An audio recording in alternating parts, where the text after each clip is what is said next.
অয়ন, পরিবার আমাকে তাদের পছন্দের ছেলের সাথে হঠাৎ করে আমায় বিয়ে দিয়ে দিয়েছে। তাতে আমি কি করব? বিশ্বাস করো অয়ন, আমি এখনো তোমায় ভালোবাসি। অয়ন বলল, অপর্ণা, কি বলছো এসব? তোমার বিয়ে হয়ে গেছে, আর তাছাড়া এখন তুমি অন্য কারো স্ত্রী। যা হবার হয়ে গেছে, এখন আমাকে ভুলে যাও। আমি বললাম, না অয়ন, তুমি আমাকে ভুলে যাওয়ার কথা বলো না। আমি শুধু তোমাকে নিয়েই স্বপ্ন দেখেছি। অয়ন বলল, অপর্ণা, তা আর কখনো সম্ভব না। তুমি এক নিয়মের বাধায় আটকে পড়েছ। আমি বললাম, অয়ন, কিসের নিয়ম? কি করলে তুমি বিশ্বাস করবে যে আমি এখনো তোমায় ভালোবাসি? আমার এমন আবেগপূর্ণ কথা শুনে অয়ন কিছুক্ষণ নীরব হয়ে রইল। কিছুক্ষণ নীরব থাকার পর অয়ন বলল, অপর্ণা, তুমি সত্যিই আমাকে এখনো ভালোবাসো? আমি বললাম, হ্যাঁ অয়ন। তখন অয়ন বলল, ঠিক আছে অপর্ণা, তুমি যদি সত্যি এখন আমায় ভালোবেসে থাকো, তাহলে তোমাকে একটা পরীক্ষা দিতে হবে। আমি বললাম, কি পরীক্ষা? তখন অয়ন বলল, তুমি কি আমাকে... বন্ধুরা, বাকিটা গল্পেই বলছি। আশা করি বন্ধুরা, তোমরা আমার পুরো গল্পটি মনোযোগ সহকারে শুনবা। নিশ্চয়ই অনেক মজা পাবা। তাহলে চলো বন্ধুরা, আর কথা না বাড়িয়ে মূল গল্পে চলে যাই। বন্ধুরা, আমার নাম অপর্ণা। আমি কলকাতার একজন মেয়ে। ছোটবেলা থেকেই পড়ালেখা করা আমার খুব স্বপ্ন ছিল। সমাজের প্রচলিত ধারণাকে পেছনে ফেলে আমি নিজের পায়ে দাঁড়াতে চেয়েছিলাম। কিন্তু আমার বাবা মায়ের রক্ষণশীল মনোভাবের কারণে পড়াশোনার মাঝপথেই আমাকে বিয়ের বিড়িতে বসতে হলো। পারিবারিকভাবেই আমার বিয়ে ঠিক হলো প্রীতমের সাথে, যাকে আমি আগে কখনো দেখিনি। বিয়ের দিনটি আমার কাছে যেন এক ধূসর মেঘে ঢাকা ছিল। অজস্র স্বপ্ন আর আশা চোখের জলে ফিকে হয়ে আসছিল। আমি শুধু ভাবছিলাম, আমার ভবিষ্যৎ কি তবে এই চার দেওয়ালের মধ্যেই সীমাবদ্ধ হয়ে যাবে? বিয়ের পর বাসে করে আমার শ্বশুরবাড়ির উদ্দেশ্যে যাত্রা করলাম। কলকাতার কোলাহল ছেড়ে ৮ ঘণ্টার এই যাত্রা ছিল এক অচেনা গন্তব্যের দিকে। বাসের জানালা পথে বাইরের দৃশ্য দেখছিলাম, কিন্তু আমার মন ছিল ভবিষ্যতের অজানা আশঙ্কায় ভারাক্রান্ত। নতুন পরিবেশে মানিয়ে নিতে পারব কিনা, নতুন মানুষগুলোর সাথে কেমন সম্পর্ক হবে, এসব প্রশ্ন আমাকে নিরন্তর কুড়ে কুড়ে খাচ্ছিল। এই দীর্ঘ যাত্রায় আমি কারো সাথে কোনো কথা বলিনি, শুধু নিজের ভাবনার জগতে ডুবেছিলাম। সন্ধ্যা নেমে আসার মুখে বাস যখন আমার শ্বশুরবাড়ির গ্রামে পৌঁছাল, তখন চারপাশে নীরবতা আমাকে আরও বেশি অস্থির করে তুলল। গ্রামের বাড়িঘরগুলো শহরের মতো আধুনিক না হলেও সেখানে ছিল এক স্নিগ্ধতা, যা শহরের যান্ত্রিক জীবন থেকে অনেক দূরে। বাড়ির মহিলারা আমাকে হাসিমুখে স্বাগত জানালেন। তাদের উষ্ণ আতিথেয়তায় কিছুটা স্বস্তি পেলাম। তারা আমাকে একটি পরিপাটি ঘরে নিয়ে গিয়ে বসালেন, যা দেখে মনে হলো আমার জন্যই বিশেষভাবে সাজানো হয়েছে।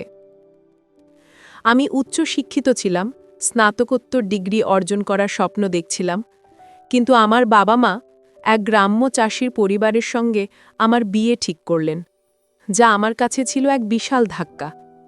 এই বিয়েতে আমি মোটেও খুশি ছিলাম না। আমার মনে ছিল গভীর আফসোস। আমার সকল স্বপ্ন যেন এক নিমেষেই ধূলিসাৎ হয়ে গিয়েছিল। আমার স্বামী প্রীতম যখন ঘরে এলেন, আমি মুখ ভার করে বসেছিলাম।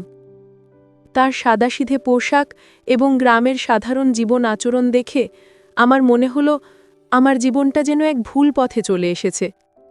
প্রীতম আমার পাশে এসে বসলেন। কিছুক্ষণ নীরবতা। তার চোখে আমি কোনো আড়ম্বর দেখিনি, দেখেছি এক শান্ত দৃষ্টি। তিনি হয়তো আমার মনের অবস্থা বোঝার চেষ্টা করছিলেন। আমি তার দিকে তাকিয়ে কিছু বলতে চাইলেও আমার মুখে কোনো কথা আসছিল না। আমার মনের ভিতর জমে থাকা ক্ষোভ আর হতাশা আমাকে গ্রাস করে রেখেছিল। আমি অনুভব করছিলাম এই বিয়ে আমার জীবনের এক নতুন অধ্যায়, যা আমাকে সম্পূর্ণ অপরিচিত এক পথে নিয়ে এসেছে। প্রীতম মৃদুস্বরে বললেন, আমি সত্যিই খুব ভাগ্যবান, তোমার মতো একজন স্ত্রী পেয়েছি। তার এই কথায় আমার মনের অস্থিরতা যেন আরও বেড়ে গেল। আমি তার দিকে তাকিয়ে বললাম, আমার ভাগ্য এতটাই কঠিন যে আমাকে এমন এক জীবনে প্রবেশ করতে হলো যেখানে আমার স্বপ্নগুলোর জন্য জায়গা মেলে না। আমার এই অপ্রত্যাশিত কথায় প্রীতম চমকে উঠলেন, কারণ তিনি হয়তো এমন জবাবের জন্য প্রস্তুত ছিলেন না। আমার মন তখন অস্থির ছিল। আমার বাবা মায়ের উপরেও ভীষণ হতাশা ছিল। আমার বাবা মা অনেক নিষেধ সত্ত্বেও এই বিয়ে ঠিক করেছিলেন, কারণ প্রীতম আমার এক আত্মীয় পরিবারের ছেলে। মা বলতেন প্রীতম খুব ভদ্র, সভ্য এবং ভালো ছেলে, তার রোজগারও বেশ ভালো। তিনি ভেবেছিলেন আমি তাকে বিয়ে করে সুখী হব, কিন্তু আমার কাছে তখন মনে হচ্ছিল সুখের জন্য কি শুধু ভদ্রতা আর টাকা পয়সাই যথেষ্ট? আমার নিজের ইচ্ছার কি কোনো মূল্য নেই? আমি যে স্বপ্ন দেখেছিলাম তার কি কোনো প্রয়োজন নেই? আমার মনের ভিতরে অনেক হতাশা আর অভিমান জমা ছিল। প্রীতম আমার দিকে তাকিয়ে নরম সুরে বললেন, অপর্ণা, তোমার কি হয়েছে? মা কি তোমাকে তোমার পছন্দের গয়না বা জিনিসপত্র কিনে দেননি? তার কথা শুনে আমার মনে হলো তিনি আমাকে এখনো ছোট শিশু ভাবছেন, যে পছন্দের জিনিস না পেলে রাগ করে। আমি তখন আরও উত্তেজিত হয়ে বললাম, ব্যাপারটা যদি শুধু জিনিসপত্রের হতো তাহলে আমি সহ্য করে নিতাম। আমাদের জীবনধারা ও শিক্ষাগত পটভূমি আলাদা, তাই আমার মনে কষ্ট হচ্ছে। আমার মা বাবা আমার জীবনটা এমনভাবে গড়েছেন যা আমার ব্যক্তিগত স্বপ্নের সঙ্গে মিলছে না। আমার কথাগুলো যেন তীরের মতো প্রীতমের মনে বিঁধল। আমি আর নিজেকে সামলাতে না পেরে কেঁদে উঠলাম। প্রীতম আমার কথা শুনে সম্পূর্ণ চুপ করে গেলেন। তার চোখ মুখে ছিল এক অদ্ভুত শূন্যতা, যেন আমার কথায় তার ভেতরের কোনো এক অংশ ভেঙে গেছে। আমি কাঁদতে কাঁদতে বললাম, প্রীতম, আমার মন আসলে অন্য কারো প্রতি আকর্ষণ অনুভব করে। আমি তোমার সাথে সংসার করতে পারবো না। এই কথাগুলো হয়তো তার কাছে অপ্রত্যাশিত ছিল, কারণ তিনি বিস্ময়ে আমার দিকে তাকিয়ে রইলেন। প্রীতম হতভাগ হয়ে বললেন, অপর্ণা, তুমি এসব কি বলছো? তুমি কি ঠিক আছো? তুমি নিশ্চয়ই এসব মনের ভুল থেকে বলছো। তার কথায় আমার বিরক্তি আরও বেড়ে গেল। আমি বললাম, আমি মনের ভুল থেকে কিছু বলছি না, আমি সত্যিই একজনকে পছন্দ করি। আমার এই কথা শুনে প্রীতমের চোখে জল চলে এলো। তিনি দ্রুত চোখ থেকে জল মুছে আমার থেকে মুখ লুকিয়ে বাথরুমে চলে গেলেন। আমি বুঝতে পারছিলাম আমার কথাগুলো তাকে কতটা আঘাত করেছে। হ্যাঁ, এটা সত্যি যে আমি একটি ছেলেকে ভালোভাবে চিনতাম। তার নাম অয়ন। কলেজে যাওয়া আসার পথে বাস স্টপে তার সাথে আমার আলাপ হয়েছিল। সে রোজ আমাকে দেখত এবং একদিন সাহস করে তার নাম্বার দিয়েছিল। এরপর আমাদের যোগাযোগ মূলত ফোনেই চলত। আমার বাবা মা যখন জোর করে আমার বিয়ে ঠিক করলেন, তখন অয়নের সাথে আমার যোগাযোগ প্রায় বন্ধ হয়ে গিয়েছিল। এখন প্রীতমের আঘাতপ্রাপ্ত মুখ দেখেও আমার মনে অয়নের প্রতি আকর্ষণ কমেনি। অনেকক্ষণ পর প্রীতম বাথরুম থেকে বেরিয়ে এলেন। তার চোখ মুখ লাল ছিল। মনে হলো বাথরুমে গিয়ে তিনি কেঁদেছিলেন। আমি তার দিকে না তাকিয়ে আমার জামাকাপড় পাল্টাতে বাথরুমে চলে গেলাম। আমার মন তখন শুধু অয়নের কথাই ঘুরপাক খাচ্ছিল। প্রীতমের কষ্ট আমাকে ছুঁতে পারছিল না। আমি নিজেকে খুব অসহায় এবং একাকী অনুভব করছিলাম, কারণ আমার জীবনের সব স্বপ্নগুলো যেন এক নিমেষে ভেঙে গিয়েছিল। যখন আমি বাথরুম থেকে বেরিয়ে এলাম, তখন দেখি প্রীতম মাটিতে বিছানা করে শুয়ে পড়েছেন। আমি কোনো কথা না বলে খাটে গিয়ে শুয়ে পড়লাম। আমাদের দুজনের মধ্যে তৈরি হলো এক অদৃশ্য নীরবতার দেয়াল। তারপর থেকে বেশ কিছুদিন আমাদের মধ্যে কোনো কথা হয়নি। আমি তার সাথে কথা বলার চেষ্টা করিনি, আর তিনিও আমার সাথে কোনো কথা বলার উদ্যোগ নেননি। আমাদের ঘর যেন এক নীরব কারাগারে পরিণত হয়েছিল। প্রীতম সকালবেলা উঠে মাঠে কাজে চলে যেতেন এবং যখন বাড়ি ফিরতেন তখন তার সারা শরীর পরিশ্রমে ক্লান্ত থাকত। মনে হতো সারাদিন তিনি কঠিন কাজ করতেন। যখন তিনি বিকেলে ঘরে আসতেন, আমি তার দিক থেকে মুখ ফিরিয়ে নিতাম। তারপরও তিনি স্নান সেরে এসে আমাকে খাবার টেবিলে ডাকতেন। শ্বশুরবাড়ির নিয়ম অনুযায়ী আমাকে প্রীতমের সাথে এক প্লেটে খাবার খেতে হতো, যা আমার একদমই পছন্দ ছিল না। আমি এই নিয়মের প্রতি মনে মনে বিদ্রোহ করতাম। একদিন আমি অর্ধেক রুটি খেয়ে উঠে গিয়েছিলাম। সেই দিন থেকে প্রীতম রোজ অর্ধেক রুটি খেয়ে উঠে যেতেন, যাতে আমি পেট ভরে খেতে পারি। তিনি সারা দিন এত পরিশ্রম করতেন, অথচ রাতে পেট ভরে খেতে পেতেন না। কিন্তু তখন এই নিয়ে আমার মনে কোনো অনুতাপ ছিল না। আমি শুধু সারাদিন অয়নের কথা ভাবতাম। আমার ফোনটা আমার মা নিয়েছিলেন, আর এই বাড়িতে নতুন বউদের ফোন রাখার অনুমতি ছিল না। অয়নের সাথে কথা না বলতে পেরে আমি অস্থির হয়ে উঠতাম। অয়নের সাথে যোগাযোগ না রেখে আমি আর থাকতে পারছিলাম না। তাই একদিন আমি সাহস করে প্রীতমকে তার ফোনটা দিতে বললাম। প্রীতম আমার দিকে অবাক হয়ে তাকিয়ে রইলেন। কিন্তু তখন আমি একরকম জোর করেই তার হাত থেকে ফোনটা নিলাম। আমি অয়নের নাম্বার ডায়াল করে তার সাথে কথা বলতে শুরু করলাম। প্রীতমের উপস্থিতিতেই আমি অয়নের সাথে কথা বলছিলাম। তার কষ্ট তখন আমার মনে কোনো প্রভাব ফেলছিল না। অয়ন আমার ফোন পেয়ে খুব খুশি হয়েছিল। সেও আমার জন্য খুব মন খারাপ করত। আমি অয়নকে বললাম কিভাবে আমার বাবা মা জোর করে আমার বিয়ে দিয়ে দিয়েছে। অয়ন আমাকে আশ্বস্ত করল যে সে এখন আমাকে গ্রহণ করতে রাজি আছে। আমরা অনেকক্ষণ ধরে কথা বলতে থাকলাম, যেন দীর্ঘদিনের জমানো সব কথা এক নিমেষে বলে ফেললাম। প্রীতমের উপস্থিতি তখন আমার কাছে গৌণ ছিল। আমার মনে তখন শুধু অয়ন আর আমাদের ভবিষ্যতের স্বপ্ন। প্রীতম তখনও চুপচাপ মাটিতে বিছানা করে শুয়েছিলেন। আমার মনে কোনো সংকোচ ছিল না, যেন আমি যা করছি তা সম্পূর্ণ স্বাভাবিক। তারপর থেকে এটাই নিয়ম হয়ে উঠল। রোজ আমি প্রীতমের ফোন থেকে অয়নকে ফোন করতাম। প্রীতম কখনোই কোনো প্রতিবাদ করতেন না, শুধু নীরব দর্শক হয়ে সবকিছু দেখতেন। তার নীরবতা আমাকে আরও সাহস দিত, যেন আমার সকল ভুলকে তিনি নিঃশব্দে মেনে নিচ্ছেন। একদিন আমি অয়নের সাথে কথা বলছিলাম, তখন ফোনের সিগন্যাল বারবার ড্রপ করছিল। প্রীতম তখন ঘুমিয়ে পড়েছিলেন। আমি ফোনটা নিয়ে বাইরে উঠোনে এসে কথা বলতে শুরু করলাম, যাতে ভালোভাবে শুনতে পাই। অয়নের সাথে কথা বলতে বলতে হঠাৎ কেউ আমার হাত থেকে ফোনটা ছিনিয়ে নিল। পেছনে ফিরে দেখি আমার দেওর দাঁড়িয়ে আছে। তার চোখে মুখে রাগ আর অবিশ্বাস। সে আমার দিকে তাকিয়ে কঠোর দৃষ্টিতে তাকিয়ে রইল। আমার দেওর রাগে ফেটে পড়ে বলল, আপনার লজ্জা করে না? আপনার স্বামী থাকা সত্ত্বেও আপনি অন্য কারো সঙ্গে এত কথা বলছেন? তার কথা শুনে আমি স্তম্ভিত হয়ে গেলাম। সে খুব চেঁচামেচি শুরু করল, আর উঠোনে বাড়ির সবাই জড়ো হয়ে গেল। প্রীতমের ভাইয়ের চিৎকার শুনে প্রীতমও ঘুম ভেঙে উঠোনে চলে এলেন। তিনি তার ভাইকে জিজ্ঞেস করলেন, কি হয়েছে, এত চেঁচামেচি কিসের? তার কণ্ঠস্বরে ছিল উদ্বেগ। তখন আমার দেওর সবাইকে সব কথা বলে দিল। সে আমাকে বাড়ির সকলের সামনে সম্পূর্ণ অপ্রস্তুত অবস্থায় ফেলে দিল। আমি জানিনি আমার দেওর কখন এসেছিল আর আমার কথা কতটা শুনেছিল। তবে আমি এটা বুঝতে পারছিলাম যে সে সবটা বুঝতে পেরে গেছে। সে বাড়ির সকলের সামনে আমার পরিস্থিতি খুলে দিল। আমি মনে মনে ভাবলাম, ভালোই হয়েছে, এবার এরা নিশ্চয়ই আমাকে বাড়ি থেকে বের করে দেবে। আমি আমার বাবা মায়ের কাছে গিয়ে উঠব, আর তারা বাধ্য হয়ে অয়নের সাথে আমার ভবিষ্যৎ নিয়ে চিন্তা করবে। কিন্তু প্রীতম আমার সব পরিকল্পনায় জল ঢেলে দিলেন।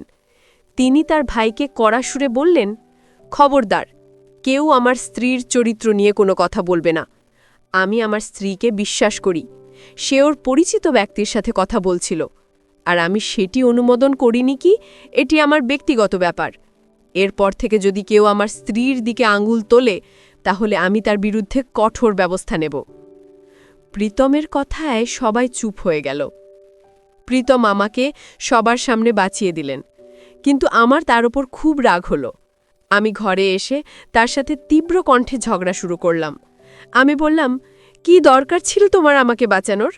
তোমাকে আমার হয়ে কথা বলার অধিকার কে দিয়েছে? যা হচ্ছিল সেটা আমার পরিকল্পনা ছিল, এবং সেটা আমার স্বপ্নের পথ ছিল। তোমাকে যদি অন্যরকমভাবে সিদ্ধান্ত নিতে বলা হতো, তাহলে আমার পরিস্থিতি আলাদা হতো। আমার কথাই ছিল তীব্র ক্ষোভ আর অভিমান। প্রীতম চুপচাপ আমার কথা শুনলেন। তার মুখে কোনো তীব্র প্রতিক্রিয়া ছিল না। তারপর তিনি শান্তভাবে বললেন, তুমি আমাকে ভালো না বাসতে পারো, কিন্তু আমি তোমার সম্মান রক্ষা করতে চাই। আমি তোমার ও তোমার পরিবারের মর্যাদা রক্ষা করব। তুমি যদি আমার সাথে না থাকতে চাও, আমি সব দায় নিজের ওপর নেব, কিন্তু অন্যরা যাতে তোমার চরিত্র নিয়ে মন্তব্য করে, সেটা আমি সহ্য করব না। তার এই কথাগুলো আমাকে গভীরভাবে প্রভাবিত করল। তিনি আরও বললেন, কয়েকদিন পর আমি তোমাকে শহরে নিয়ে যাব। যদি সেখানে তোমার পরিচিত ব্যক্তি এখনও তোমার পাশে দাঁড়াতে চায়, তাহলে আমি তোমাকে সেখানেই রেখে আসব, আর প্রয়োজন হলে আইনগত প্রক্রিয়া সম্পন্ন করব। প্রীতমের কথা শুনে আমি মিশ্র অনুভূতিতে পড়েছিলাম। অশিক্ষিত হলেও তিনি নিজের মর্যাদা ও অন্যদের সম্মান রক্ষা করতে জানতেন, এবং অন্যদের সম্মান দিতে পারতেন। এই প্রথমবার তার কোনো আচরণে আমার নজর পড়ল। আমি তার মধ্যে কিছুটা সদয়তা দেখতে পেলাম। আমি সাথে সাথেই অয়নকে ফোন করে সব কথা জানালাম। অয়ন খুশি হয়ে বলল, তুমি যদি আমার সাথে নতুন জীবন শুরু করতে চাও তাহলে আমরা উপযুক্ত আইনগত ও সামাজিক পথে এগোব। প্রথমে প্রয়োজনীয় আইনগত ব্যবস্থা নেব, তারপর তোমার পরিবারের কাছে বিষয়টি উপস্থাপন করব। অয়নের কথায় আমি কিছুটা আশ্বস্ত হলাম। মনে মনে ভাবলাম, অবশেষে আমার স্বপ্নটা পূরণের পথ খুলে দিতে পারে। প্রীতম আমার মুক্তির সম্ভাব্য পথ খুলে দিয়েছেন, আর আমি সেই সুযোগ কাজে লাগানোর কথা ভাবতে থাকলাম। কিছুদিন পর আমি প্রীতমের সাথে অয়নের বাড়িতে রওনা হলাম। অয়ন আমাকে যে ঠিকানাটা দিয়েছিল আমি সেখানেই প্রীতমকে নিয়ে গেলাম। আমাদের গ্রামের পরিবেশ থেকে শহরের এই ব্যস্ততা আমার কাছে অন্যরকম মনে হচ্ছিল। মনে মনে ভাবছিলাম, এই শহরেই হয়তো আমার নতুন জীবন শুরু হবে অয়নের সাথে। প্রীতমের পাশে হাঁটতে হাঁটতে আমার মনে কোনো অপরাধ বোধ ছিল না, শুধু ছিল মুক্তির এক তীব্র আকাঙ্ক্ষা। সেখানে পৌঁছে আমি প্রীতমকে বললাম, তুমি এখন যাও, আমাকে বিচ্ছেদের কাগজপত্র পাঠিয়ে দিও, আমি সই করে দেব। তোমার সাথে হয়তো আমার আর দেখা হবে না। আমার কথায় প্রীতমের মুখে কোনো প্রতিক্রিয়া দেখা গেল না। তিনি শুধু মৃদুস্বরে বললেন, হ্যাঁ, আমি খুব তাড়াতাড়ি বিচ্ছেদের কাগজপত্র পাঠিয়ে দেব। এই বলে তিনি নীরবে চলে গেলেন। তার চলে যাওয়া দেখে আমার মনে কোনো দুঃখ হলো না, বরং এক অজানা স্বস্তি অনুভব করলাম। আমি দরজা কড়া নাড়লাম। অয়ন এসে দরজা খুলল এবং আমাকে দেখে মুচকি হাসল। আমি ঘরের ভেতরে ঢুকলাম, কিন্তু উঠোনে এসে দেখি পুরো বাড়ি ফাঁকা। ওর বাড়ির লোককে কাউকে দেখতে পাচ্ছিলাম না। অথচ অয়ন আমাকে বলেছিল সে আমার ব্যাপারে ওর পরিবারের সবাইকে জানিয়েছে। আমার মনে এক প্রশ্ন জাগল, অয়নের পরিবারের সদস্যরা কোথায়? এমন একটি গুরুত্বপূর্ণ দিনে কেন কেউ উপস্থিত নেই? আমি অয়নকে জিজ্ঞেস করলাম, তোমার বাড়ির লোকেরা কোথায়? অয়ন আমাকে ভেতরে যাওয়ার ইঙ্গিত করে বলল, তুমি ভেতরে চলো, আমি বলছি। আমি অয়নের সাথে একটা ঘরে গেলাম। সেই ঘরে গিয়ে দেখি দুজন লোক বসে আছে। তাদের চাহনি আমাকে অস্বস্তি দিয়েছিল। তারা যেন আমাকে দেখে কোনো অশুভ পরিকল্পনা করছিল। আমি তাদের দেখে কিছুটা অশান্ত বোধ করলাম। একজন আমাকে দিকে তাকিয়ে বলল, তোমাকে আমরা এমন একটা প্রস্তাব করছি, এর বিনিময়ে আমরা একটি বড় পরিমাণ অর্থ দেব। এই কথা শুনে আমার পায়ের তলার মাটি সরে গেল। অয়ন আমাকে নিয়ে কোনো অন্যায় কাজে জড়িয়েছে এমন ধারণা আমার মাথায় ঘুরে বেড়াল। আমার স্বপ্ন, আমার বিশ্বাস এক মুহূর্তে ভেঙে পড়ল। আমার সমস্ত শরীর অবশ হয়ে এলো। মনে হলো আমি কোনো বিপজ্জনক ফাঁদে পড়েছি। আমার মস্তিষ্কে তখন একটাই চিন্তা, কিভাবে এখান থেকে নিরাপদে বেরিয়ে আসব। আমি আমার উপস্থিত বুদ্ধি কাজে লাগালাম। আমি অয়নকে ঠেলে সরিয়ে দিয়ে সেখান থেকে দৌড়ে পালাই। আমি প্রধান দরজার দিকে বের হয়ে পড়ি এবং ওই লোকজনও আমার পেছনে দৌড়াতে শুরু করে। আমার মনে তখন শুধুই একটাই ছিল, কোনোভাবে এখান থেকে বাঁচতে হবে। আমি প্রাণপণ চেষ্টা করছিলাম নিজেকে মুক্ত করার জন্য। চোখে পড়ছিল আশেপাশে যে কোনো মুক্তির উপায়। প্রীতম তখনও বেশি দূর যাননি। আমি প্রীতমকে দেখতে পেয়ে তাকে চিৎকার করে ডাকলাম। প্রীতম পিছন ফিরে আমাকে দেখতে পেলেন। আমি দৌড়ে গিয়ে প্রীতমের পিছনে লুকিয়ে পড়লাম। তার হাতে তখন কিছুটা বলশালীভাবে সুরক্ষার মনোভাব লক্ষ্য করলাম। ওই তিনজন লোক প্রীতমের কাছে এসে বলল, এই মেয়েটাকে আমাদের সাথে যেতে দাও, আমাদের কাজে বাধা দিলে তোমার জন্য ভালো হবে না। তাদের কণ্ঠে ছিল তীব্র ক্রোধ এবং হুমকি। প্রীতম কোনো কিছু না বলে তাদের মোকাবিলা করলেন। প্রীতম একা তিনজনের সঙ্গে লড়াই করলেন। তার চোখে দৃঢ় সংকল্প ছিল। তারপর তাদেরও মধ্যেকার বস ব্যাক করে প্রীতমের ওপর আক্রমণ চালায় এবং বেশ ভালো দস্তাদস্তি হয়। ঘটনাস্থলে লোক জড়ো হয়ে গেল। সেই সময় কাছে একটি পুলিশের গাড়ি যাচ্ছিল। পুলিশের আওয়াজ শুনে ওই তিনজন পালানোর চেষ্টা করে, কিন্তু তাদের ধাওয়া করে ধরে নিয়েছে স্থানীয়রা ও আইন শৃঙ্খলা রক্ষাকারী বাহিনী।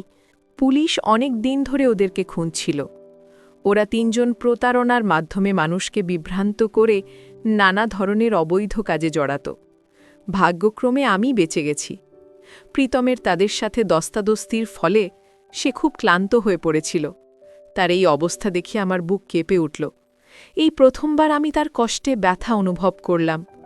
তার প্রতি এক গভীর সহানুভূতি জন্ম নিল। প্রীতম আমাকে চুপচাপ বাস স্ট্যান্ড অবধি নিয়ে গেলেন। আমি লজ্জায় তার দিকে তাকাতেও পারছিলাম না। মাথা নিচু করে হাঁটছিলাম। নিজেকে ভীষণ ছোট মনে হচ্ছিল। এত ছোট লাগছিল যে বোঝানো কঠিন। আমি নিজের ভুলের জন্য অনুতপ্ত হচ্ছিলাম। আমার অহংকার আমাকে ভুল পথে ঠেলে দিয়েছিল। প্রীতমের মুখের দিকে তাকাতে পারছিলাম না। নিজেকে অপরাধী মনে হচ্ছিল। প্রীতম আমাকে জিজ্ঞেস করলেন, তুমি এখন কোথায় যেতে চাও? তোমার বাবা মার কাছে?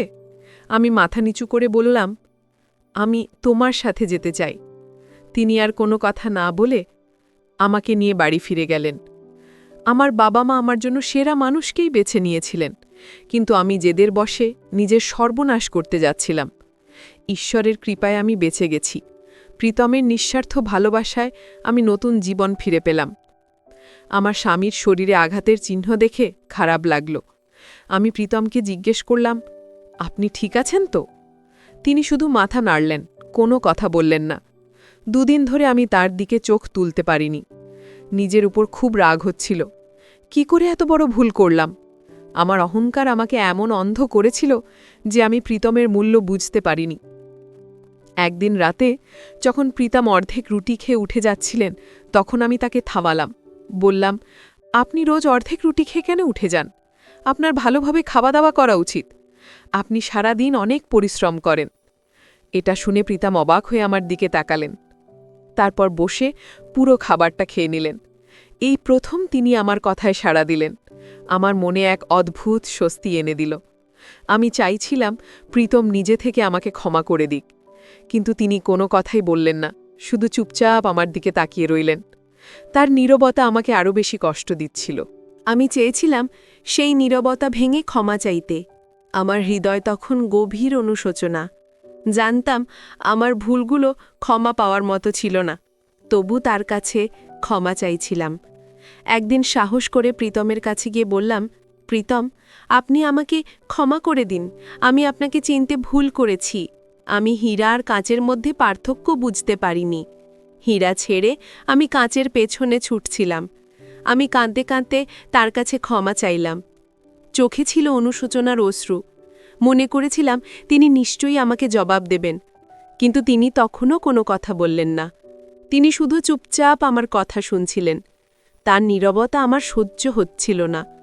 আমি বললাম, প্রীতম, আপনি কিছু তো বলুন। আপনি আমাকে শাস্তি দিন, কিন্তু দয়া করে কথা বলুন। প্রীতম কোনো জবাব না দিয়ে মাটিতে বিছানা করে শুয়ে পড়লেন। আমি বললাম, আপনার জায়গা এখানে নয়, আপনি আমার সাথে খাটে শুতে আসুন।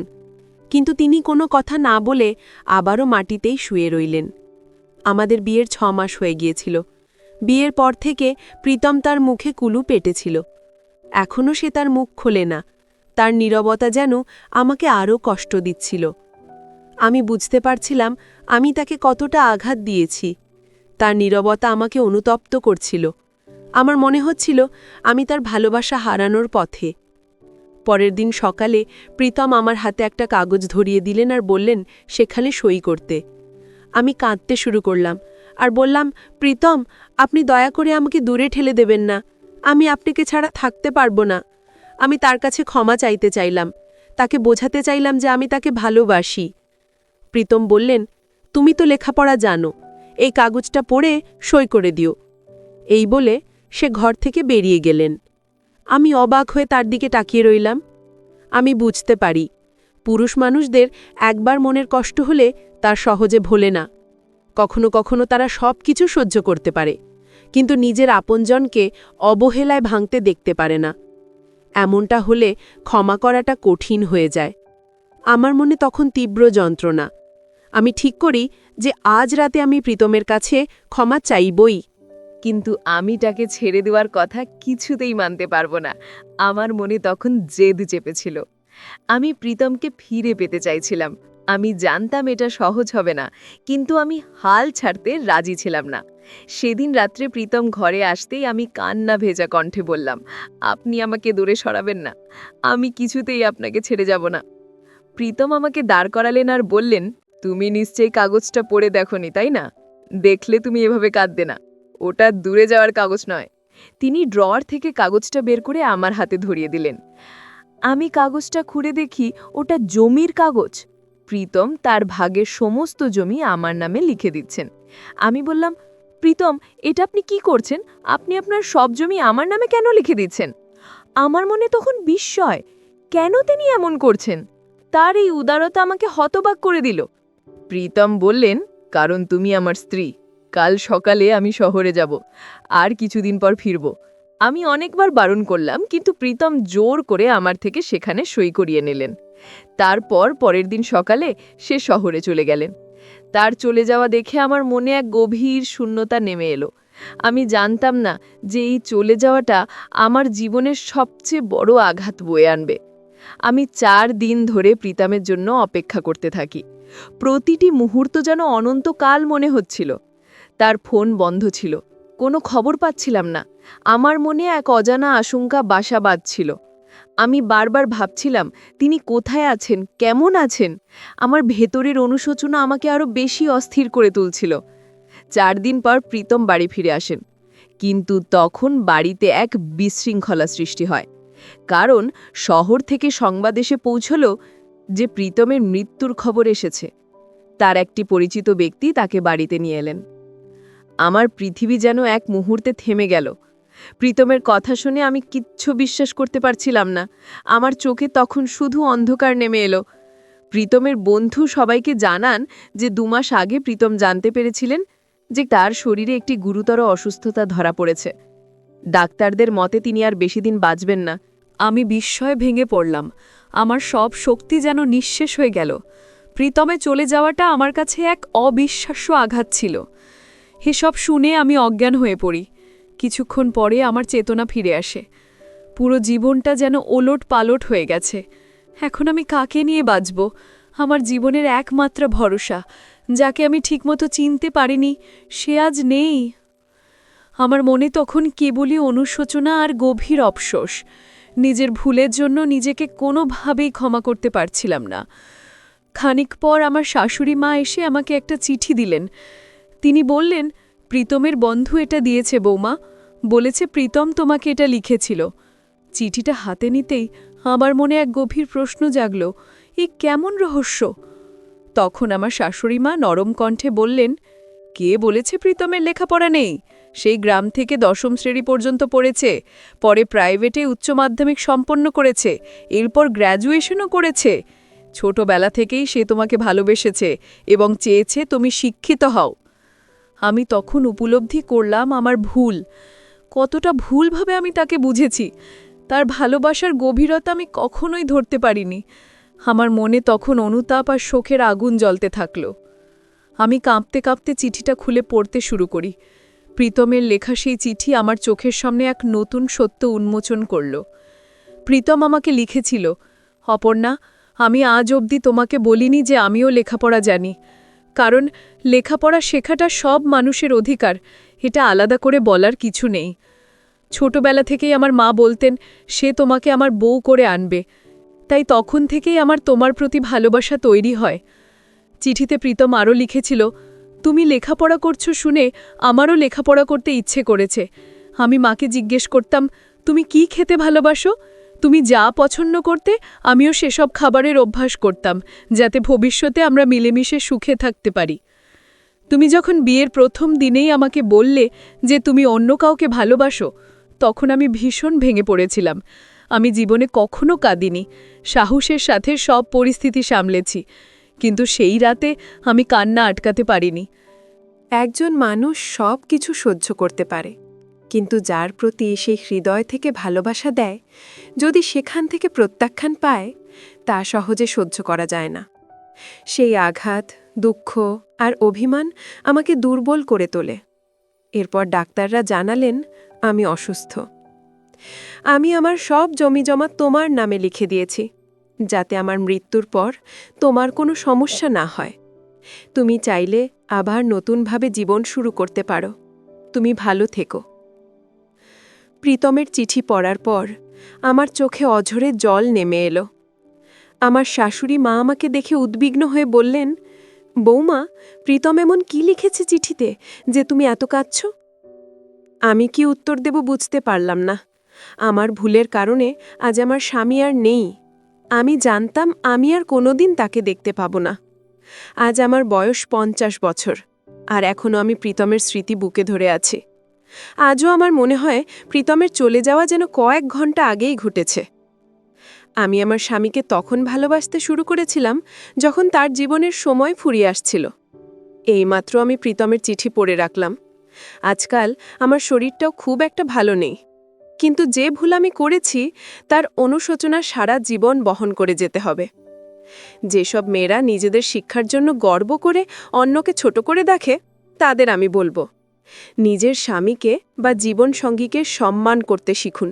বাইরের লোক যতই মিষ্টি কথা বলুক, তারা স্বামীর মতো আপনাকে নিঃস্বার্থভাবে ভালোবাসতে পারবে না। এই কথাটা আমি আমার স্বামীর মৃত্যুর পর বুঝেছি। যদি আগে বুঝতাম, তাহলে হয়তো আমার স্বামীকে হারাতে হতো না। বন্ধুরা, আমার জীবনের এই ঘটনার মাধ্যমে আমি বুঝতে পারলাম, বাইরের সৌন্দর্য বা সামাজিক অবস্থান দিয়ে মানুষের মূল্য বিচার করা উচিত নয়। সত্যিকারের ভালোবাসা এবং সম্মান আসে একজন মানুষের ভেতরের গুণাবলী থেকে। প্রীতম ছিলেন একজন নীরব প্রেমিক, যিনি নিঃস্বার্থভাবে অপর্ণাকে ভালোবেসেছিলেন এবং তার সম্মান রক্ষা করেছিলেন। কিন্তু অপর্ণা তার অহংকার এবং ভুল ধারণার কারণে সেই ভালোবাসা চিনতে পারেননি। শেষ পর্যন্ত যখন তিনি প্রীতমের মূল্য বুঝতে পারলেন, তখন অনেক দেরি হয়ে গিয়েছিল। বন্ধুরা, সবশেষে আমি তোমাদেরকে বলতে চাই, জীবনে অনেক সময় আমরা হীরা ছেড়ে কাঁচের পেছনে ছুটি, আর যখন ভুল বুঝতে পারি তখন অনেক দেরি হয়ে যায়। সম্পর্ক এবং মানুষকে মূল্য দিতে শিখুন, তাদের ভেতরের গুণাবলীকে সম্মান করুন। কারণ সত্যিকারের ভালোবাসা বাইরের চাকচিক্যে নয়, বরং হৃদয়ের গভীরতায় থাকে। সম্মান এবং ভালোবাসাই একটি সুস্থ ও সুখী সম্পর্কের ভিত্তি। বন্ধুরা, আমার গল্পটি যদি তোমাদের ভালো লাগে, তাহলে লাইক, শেয়ার এবং সাবস্ক্রাইব করে পাশে থেকো। আর বন্ধুরা, তোমরা এতক্ষণ ধৈর্য ধরে গল্পটি শোনার জন্য তোমাদের সবাইকে অসংখ্য ধন্যবাদ।